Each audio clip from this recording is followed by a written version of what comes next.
সামনে আসছে বহু প্রতীক্ষিত জাতীয় নির্বাচন। নোয়াখালী ৫ কোম্পানীগঞ্জ কবিরহাট আসনে জামায়াতে ইসলামীর মনোনীত প্রার্থী অধ্যক্ষ বেলায়েত হোসাইন। তিনি ছিলেন ইসলামী ছাত্র শিবিরের নোয়াখালী জেলার সাবেক সভাপতি এবং বর্তমানে তিনি কোম্পানীগঞ্জ উপজেলা জামায়াতে ইসলামের আমির হিসেবে দায়িত্ব পালন করেছেন। তরুণ বয়সে তিনি ছিলেন সফল ছাত্রনেতা। আজ তিনি নোয়াখালী ৫ আসনের জন্য সম্ভাবনা। তিনি কারো কাছ থেকে কোনো কিছু চাননি, বরং তিনি বিভিন্ন সময় মানুষের পাশে দাঁড়িয়েছেন। কোম্পানীগঞ্জ কবিরহাটের মানুষ উন্নয়ন চায়, আর এই উন্নয়নের জন্য দরকার একজন সৎ নেতা, যিনি মানুষের জন্য কাজ করতে চান। অধ্যক্ষ বেলায়েত হোসাইন তিনি তরুণদের জন্য কারিগরি শিক্ষা ব্যবস্থা চালু করতে চান।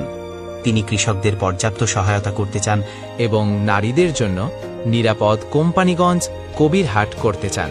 অতীতে নোয়াখালী ৫ আসনের মানুষ অনেক কথা শুনেছে, অনেক প্রতিশ্রুতি পেয়েছেন।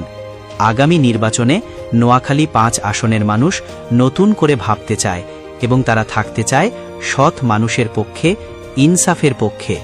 আমরা ন্যায় ও ইনসাফের প্রতীক জামায়াতে ইসলামের দাড়িপাল্লা মার্কার পাশে থাকতে চাই। জননেতা অধ্যক্ষ বেলায়েত হোসেনের হাতে আমরা নোয়াখালী ৫ আসন তুলে দিতে চাই। এবার সময়টা বদলাবে নোয়াখালী ৫ আসনের মানুষের ভাগ্য।